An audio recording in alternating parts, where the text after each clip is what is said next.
residential safe fund, one started by James.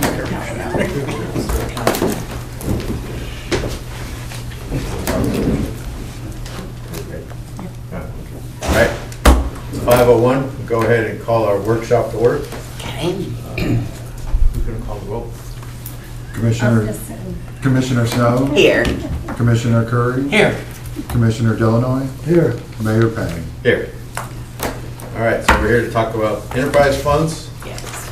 You want to introduce it, Joe, or we're just? Yeah, so this is our first workshop dealing with the budget for 26-27. Tonight's workshop is going to be on the three main enterprise funds: water and sewer, stormwater, and solid waste.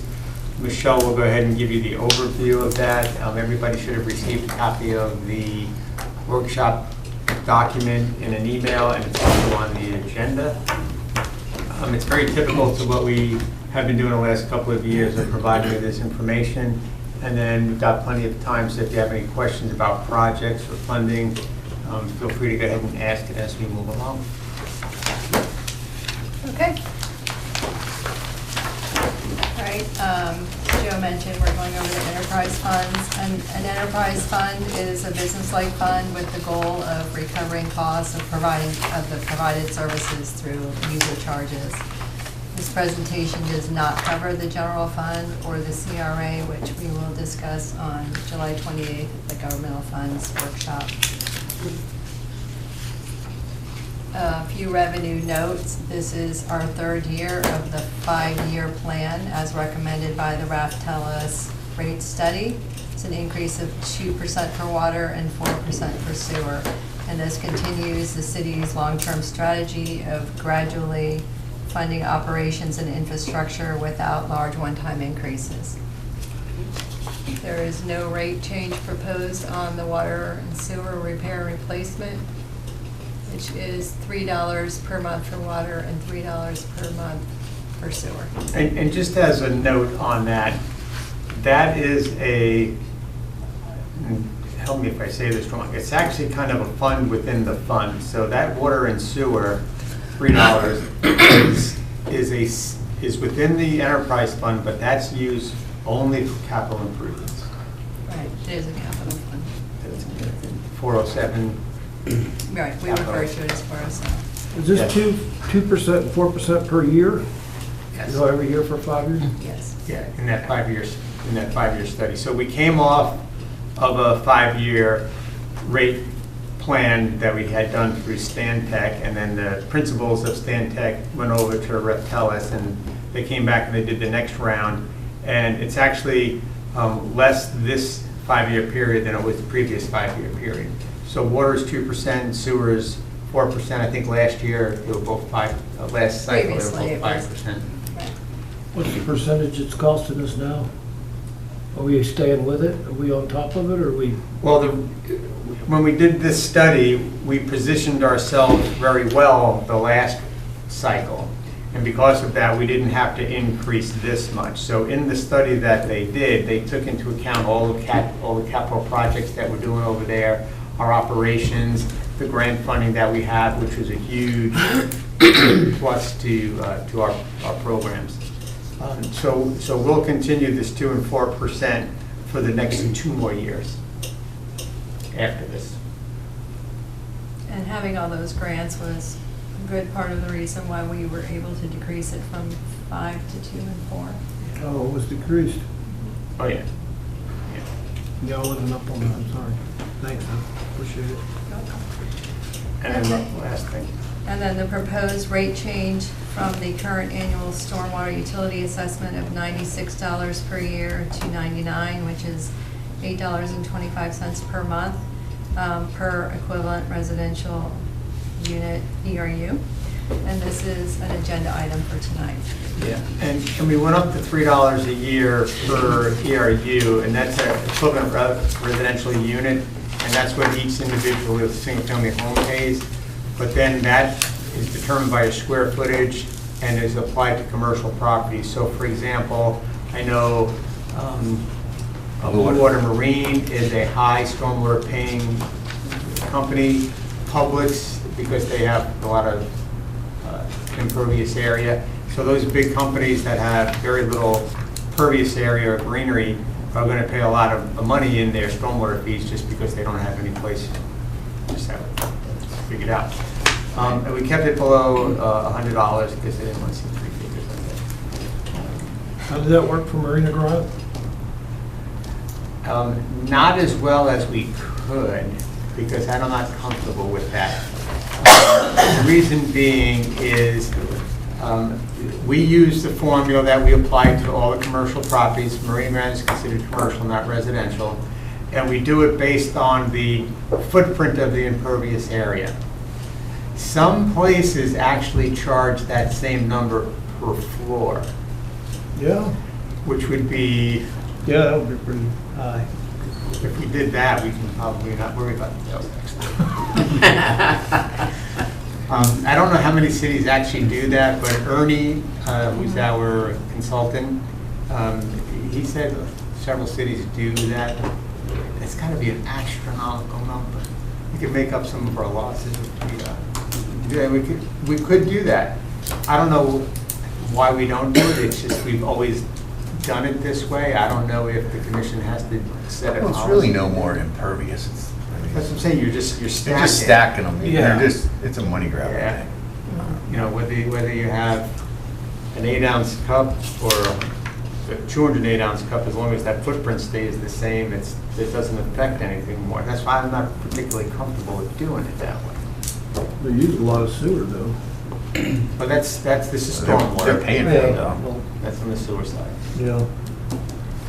And so the $96 was established in 2018 and not increased since, there's been no increase since 2018. And since then, we've had increases in operating and personnel, including a stormwater engineer. So that $3 increase gets paid on the tax collection. Yes. So it's considered a non-ad valorem tax assessment. So what you're approving tonight is not final. It's a recommendation that goes out and gets approved after all the public notice for the tax bill And what's that additional revenue? of grants. No, the How much is $3. $3? 30, in total, Yeah. it's about 37,000. I do Yeah. have it on the agenda Okay. item. Yeah, I was trying to pull it back up on the agenda. It's not a lot of money. It's not. To the big picture of things, to a resident, it's $3 a year. To the city, it's less than $40,000.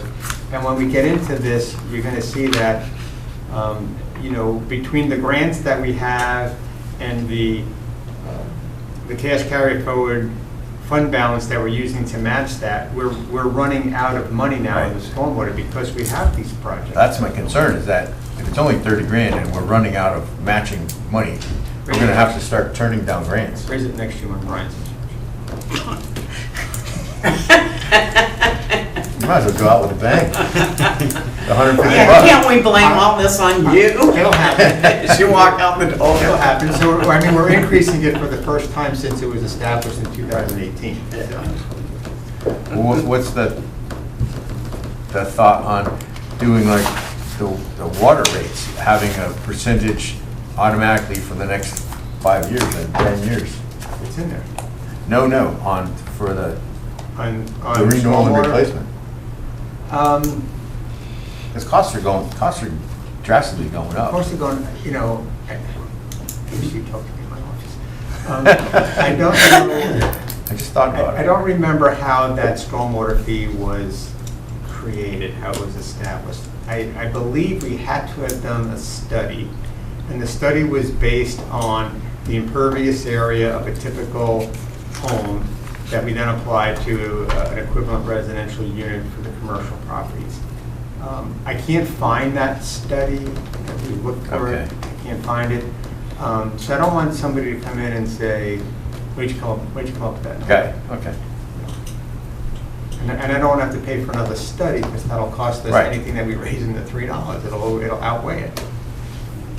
You know, but at some point, you know, I think doing periodic adjustments based on what the other cities are charging is probably a fair way to go, as opposed to an automatic increase, which somebody's going to want to see justification.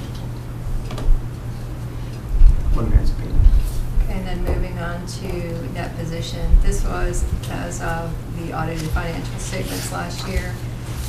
We use the term fund balance a lot, but when you're referring to enterprise funds, the term is net position. When you're referring to governmental funds, then you use the term fund balance. I'm never gonna do that. The only people that say net positions are the auditors. The auditors are the only one I ever hear that. We did discuss these numbers at a workshop, I believe it was in April. But these are the balances of 9/30/25. And with these unrestricted amounts, they are reduced by the amount of the carry forward that we had for outstanding purchase orders and projects that we brought to commission in October. And so then moving on to, So this column is big because it includes the grant projects.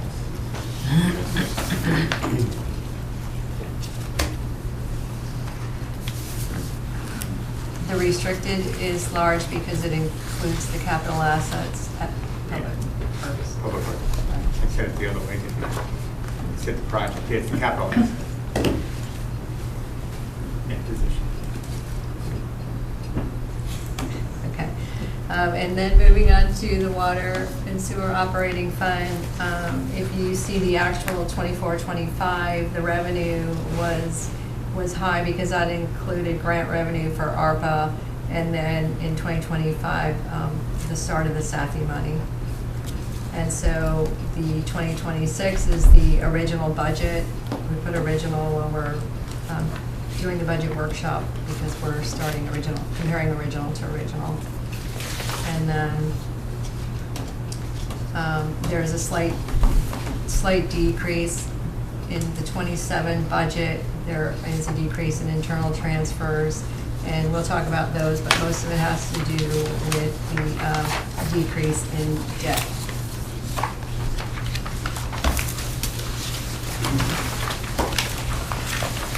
You can see that a little bit on the next page, the proposed budget. The internal charges is decreased. This year, we paid off the VACON truck, and so Stormwater was paying half of that loan payment, and so that was part of the difference between the internal charges transfer. And that, we went into this year with 5 debts for public works or enterprise funds, and next year we'll go into the year with 3.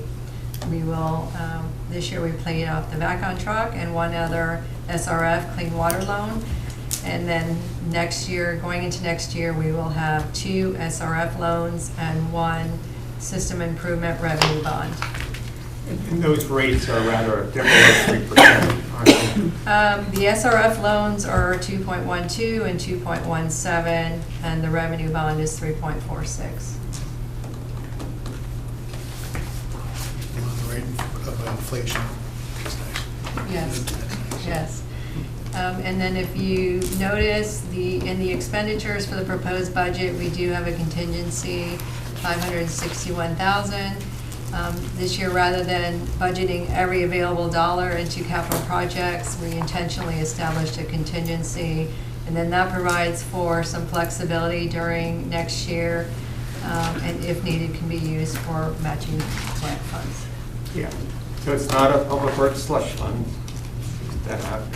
It is to match grants, and if we do have overages on any of the major projects that we have going on. So we collect $300,000 a year in late fees.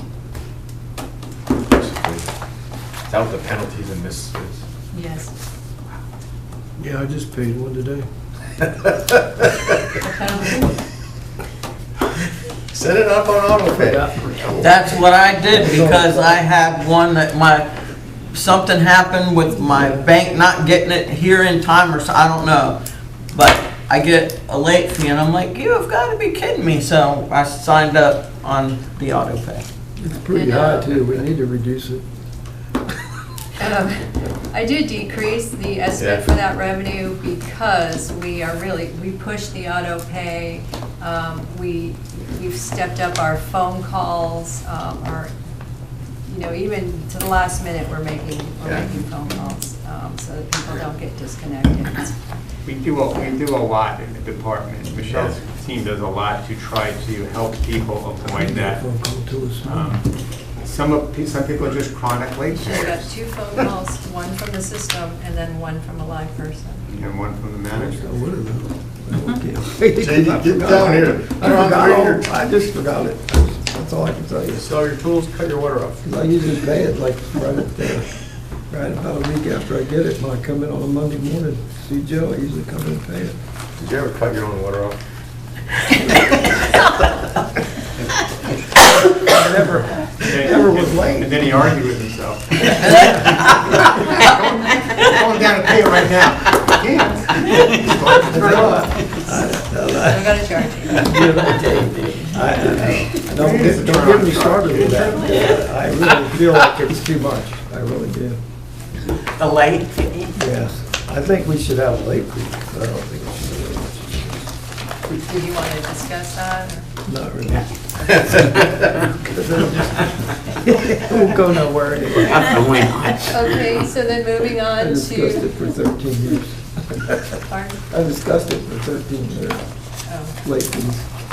I'm sorry. I didn't mean to interrupt you. no problem. This is the fund that Joe mentioned earlier, the 407 fund, which is the capital projects fund for the enterprise funds. And this is the revenue is the $3 plus $3 sewer, water and sewer, $6 per month. And this goes on the utility bill. And then transfers, because the projects, the revenue from the projects from water and sewer is a transfer, because those are the capital projects that you saw in the water and sewer budget up here.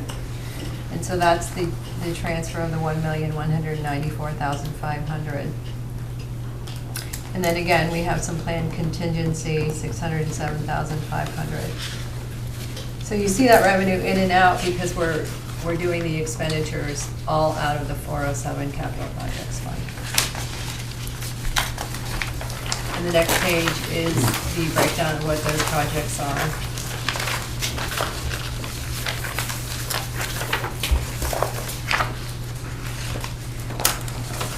Does anybody have any questions on the project? Maybe Steve could answer. So is it realistic we'll get these projects done, Steve, in next year? Yep, these are the typical annual projects. These are not grant-related Okay. projects. You know, fire hydrant replacements, those are as needed. We have to always prepare for maybe up to half a dozen hydrants or so that may be damaged or be replaced. Two. That's only 2? $45,000. They used to be Yes. $5,000 each. Yeah. The softener valve replacement, self-explanatory, Slaker, the well refurbishment, you know, all these things are what they do all year long, each year. Okay. Maybe like the push camera is something that's new, but. Most of them are relatively small projects, and they can be done in a relatively small amount of time. And the fence around the east side of the yard is for security purposes. Gotcha. Okay, and then moving to the stormwater fund. This is the fund for the increase from $96 to $99. You'll notice the current year, 2026, this one is larger because this year we've used, we did a CRA transfer for pipelining to meet match requirements for a grant, $500,000 as part of the Transform 360. And then also we used some fund balance for projects.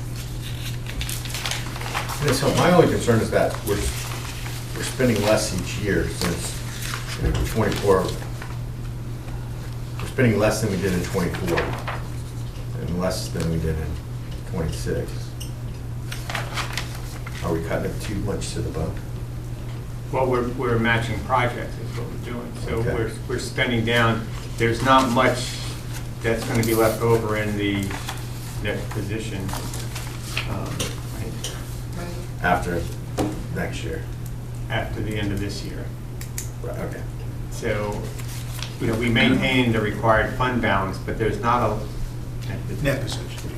there's not a lot left over after that because we've been matching. In fact, was it this year we put general fund money into to match anything? Last year we did. Last year. Yeah. Or, I'm sorry, the current year. 26, yes. yeah, that's why it's so much more this year. This current year. So, and we, you know, we think we're okay by using the CRA monies to match the Transform 386 stormwater pipelining for projects that are in the CRA area. Otherwise, we'd have to pull that out of here too. So if we get a big grant next year, we may have to transfer money from the general fund to this, for the match. Potentially. It depends on what grants that may be out Right. there. I just got notice of another stormwater grant opportunity that's coming up. Okay. And so in the 2027 budget, we have $496,000 in projects, which is less than the current year, but also required less carry forward to be added. And those are listed on the next page. So these are the big projects. We're continuing with stormwater pipelining beyond the Transform 386, $6 million worth of pipelining. The Mirage Lake stormwater improvement, that's match money to the money that we got through appropriations for that weir structure on the west side of Mirage Pond, Mirage Lake, Lake Vincent, whatever they want to call it, in anticipation that will, once it's in, will help us regulate the level of that lake prior to storms coming in. We'll lower it down, let it go out through the system, through the tide, in the hopes of gaining some capacity and reducing the likelihood of flooding in that Anniston and the cul-de-sacs area. A lot of the flooding there was not just due to the backup in the drain pipe, but the overflow of the lake itself. So hopefully, and it's important, we need to coordinate that with Volusia County as they lower the Dog Park Pond and Rio Way Pond. We have to then lower this pond. We're the lower of the three ponds heading out to the LPGA Canal.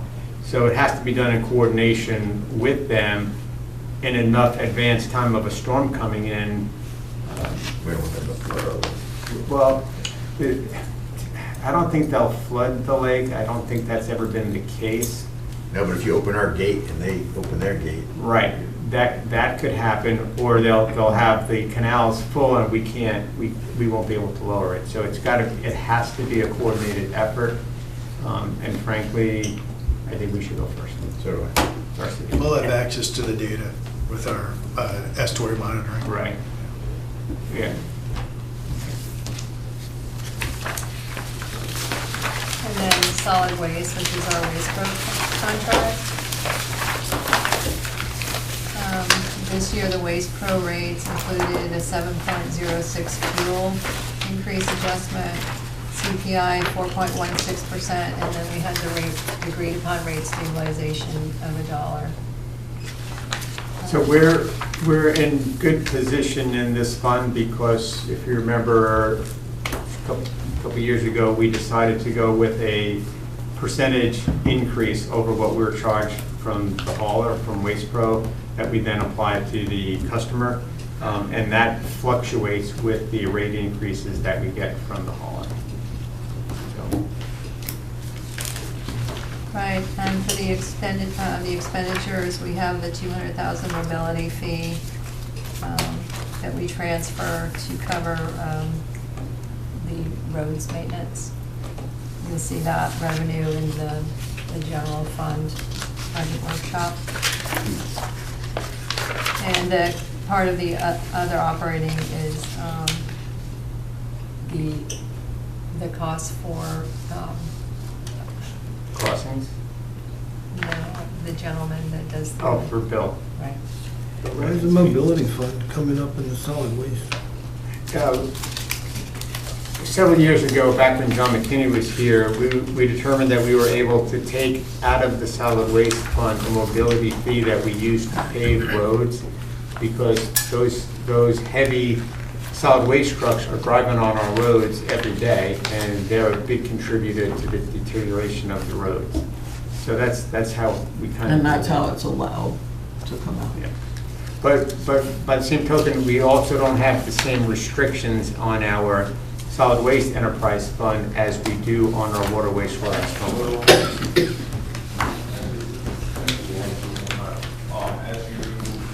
And then, moving to the next slide is the budget calendar. The next meeting will be July 28th, where we do the general and special revenue. I apologize, 9/9 says it's a Monday night, but it's really a Wednesday. We had to move it to Wednesday because the Monday is a holiday, Oh, okay. so it's a Wednesday. School board has their meeting on Tuesday. We typically bump back to Monday. Monday is Labor Day, so we gotta push that.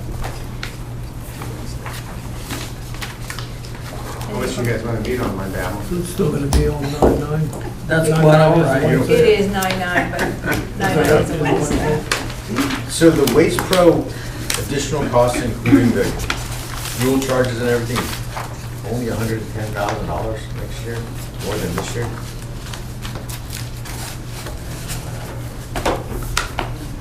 Yes. Yeah.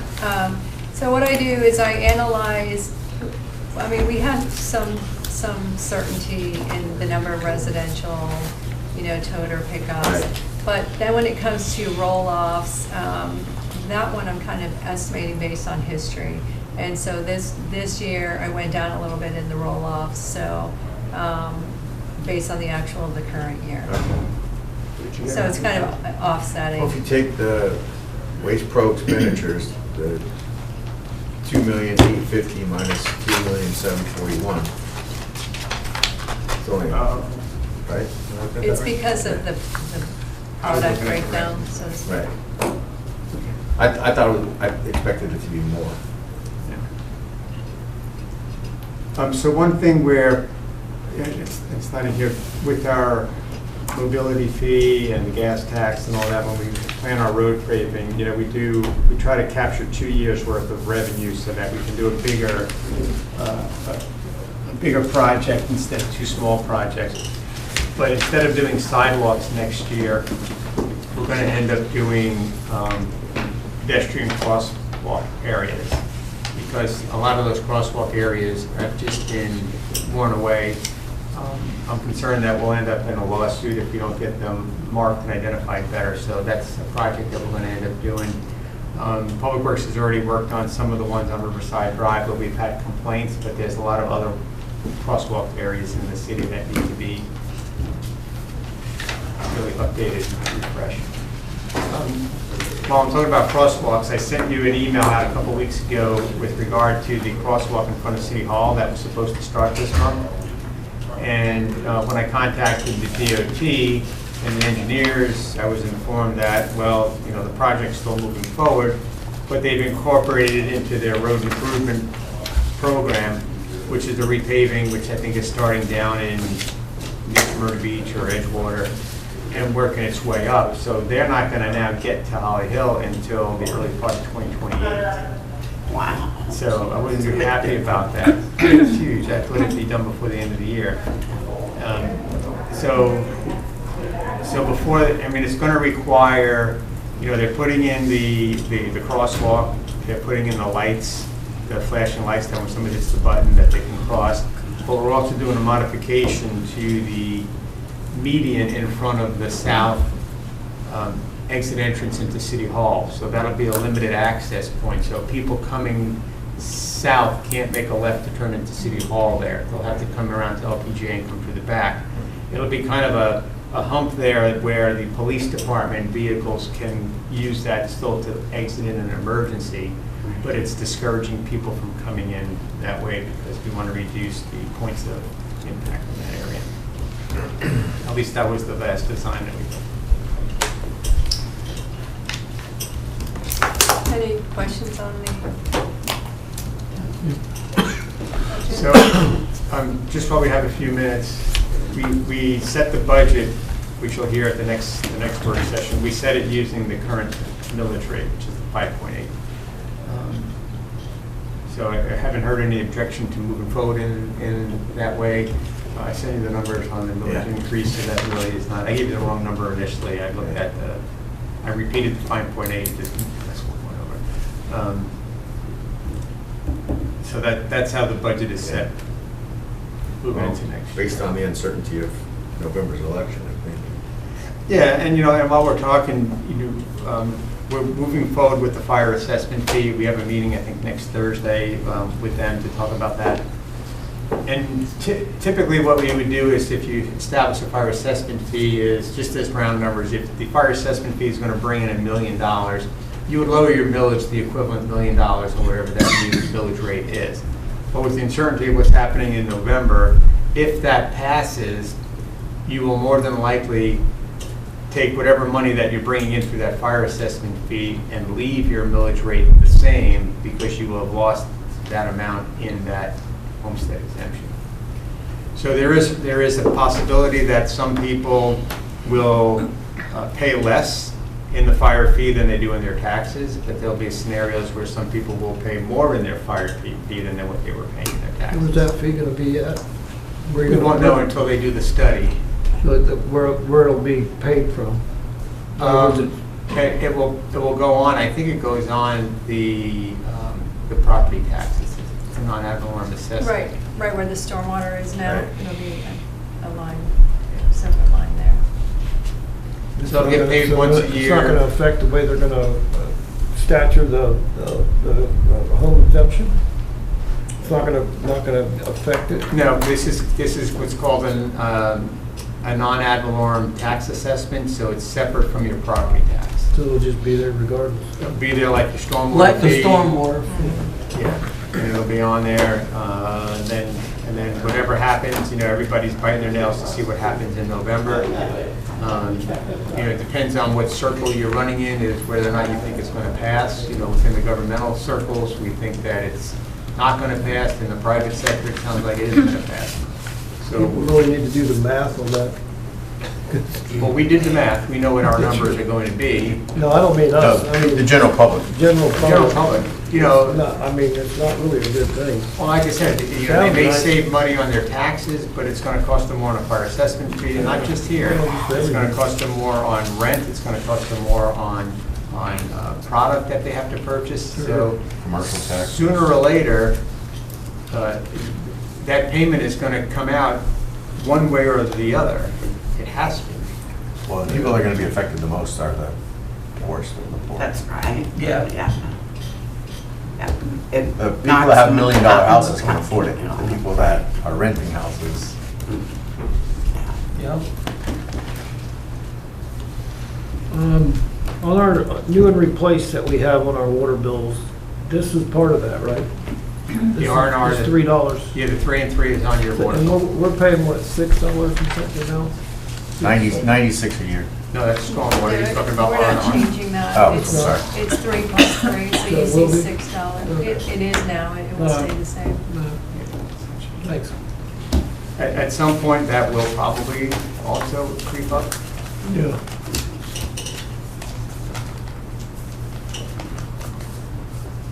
I have a couple things for our meeting. Can we talk about now instead of doing the comments so we can get out, not waste 25 minutes? There's no decisions that can be made yet. I know, I can just discuss it though, right? Yeah. So, topics that I think that we should discuss in the future, I've already talked to staff about it, is when can political signs go out?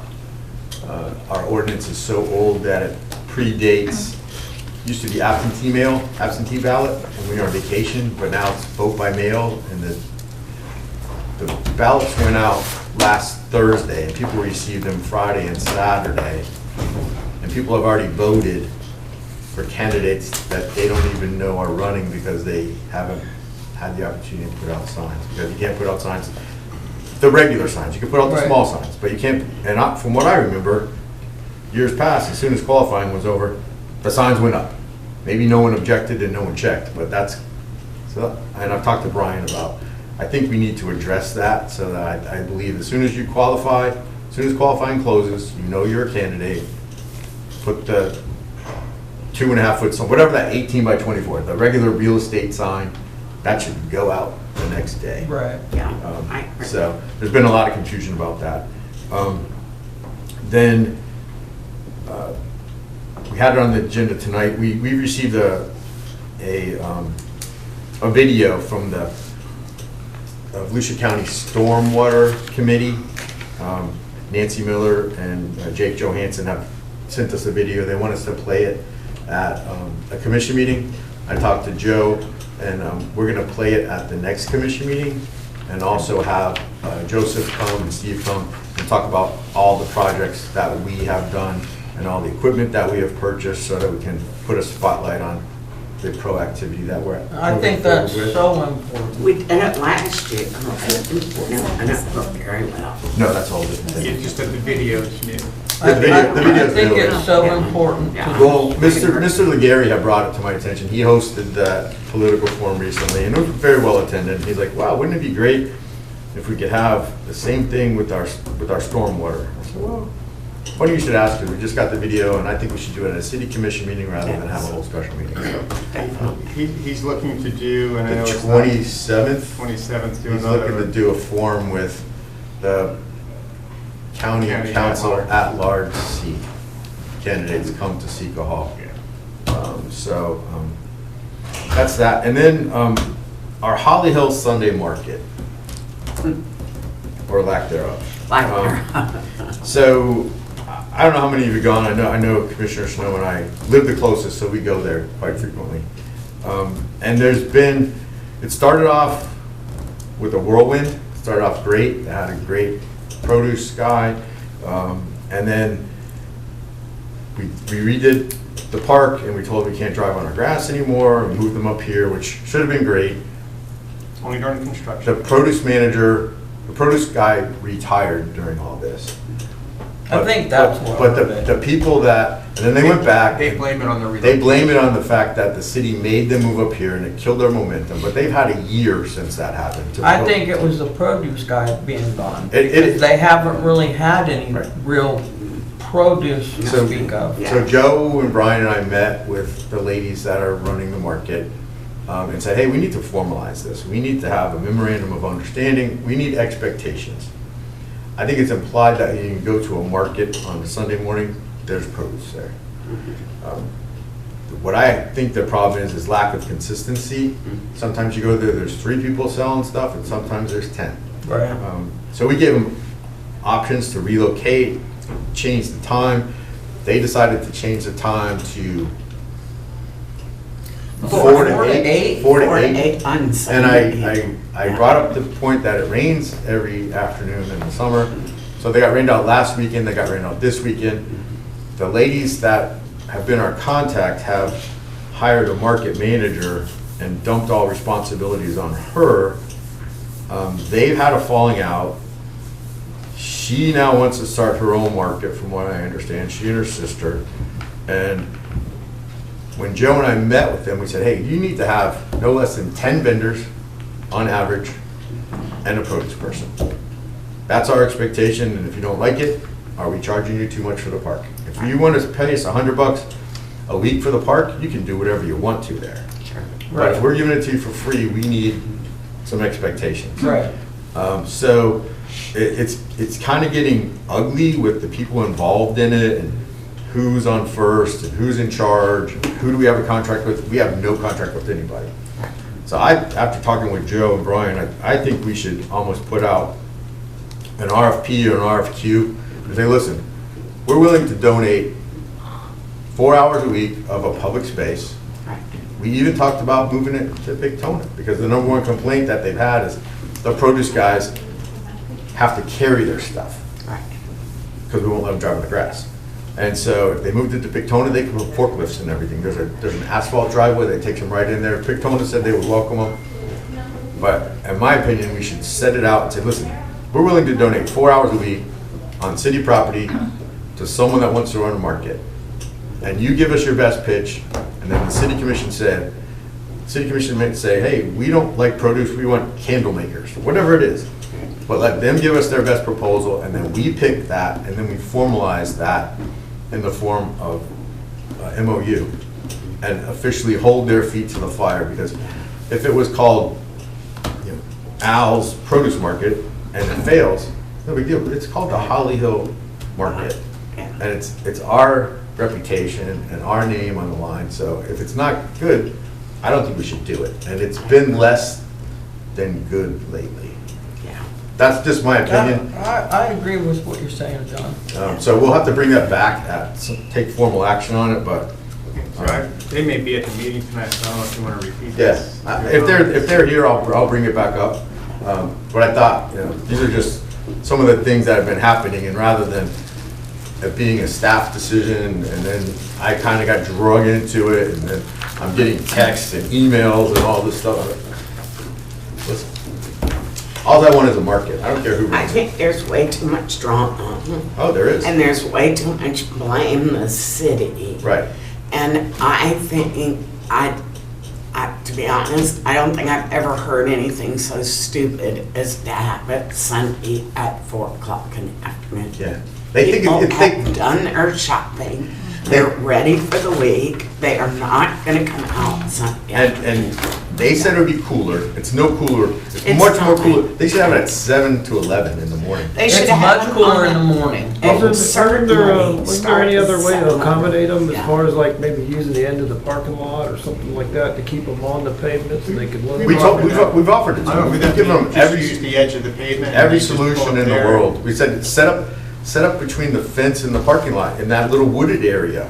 You know, people would see it. But I think what's really going on is a power struggle, but down at Tiki Docks, which is, Yeah, I guess they have they have one on Sunday mornings now that has 50 to 60 people there Yeah. every week. They have live music. They're selling margaritas. I mean, it's packed. Yeah. And so I think, Edgewater, or right, no, down in Port Orange. yeah, on the And- S curve there. Right where the showboat used to be, Yeah. Tiki Docks it is Yeah. now. But so I think their thought was, they thought it would be a little cooler, and then they thought if those people were down there in the morning, they might just pack their stuff up and come up here in the evening. That's not gonna happen. But on Sunday, I'm ready for bed at 5 Yeah. o'clock on Sunday afternoon. People are winding down. They don't want to go back out once they've The gotten home band that has afternoon. Wednesday morning, Orman has Thursday morning. I mean, pick another day. It could be But Friday. that 4 o'clock in the afternoon on Saturday is ridiculous. And I think the city is being blamed for the lack of success of the market. Absolutely. And it's getting Yes. irritating. Every vendor there will tell you it's the city's fault that they're not successful. Because they've been told that by That's the right, leadership. and we don't need something. No, you don't need- Yeah. No. So, that's all I got. I'll save my last one for my comments. I'd like to ask, how far are we going, how far are the improvement ideas coming? What do we have, did you have in mind? Who we talking about? You know, some of the things we had, like we put in the US 1 upgrade, and, you know, the suggestion I had about some of the intersections, and, you know, That's- you called it, you had a name for that. It was for, it was actually the cash carry forward capital Yeah, projects. yeah. Yeah, so some of it is incorporated into the budgets. I think some of it's gonna need to be revived. Because, and, you know, we'll talk about this when we get to the CRA budget. You've got $1.4 million of funds in this current year to do capital projects with, plus about another $5 million from net position We're halfway through this year. to. We can carry it over. It's going to be carried over. Yeah, Oh, carry you it. can, Oh, you yeah, can yeah, carry it. yeah, Oh, I yeah, didn't think it we carries could, I over. thought we had Yeah. to. That would have been fund balance in that case.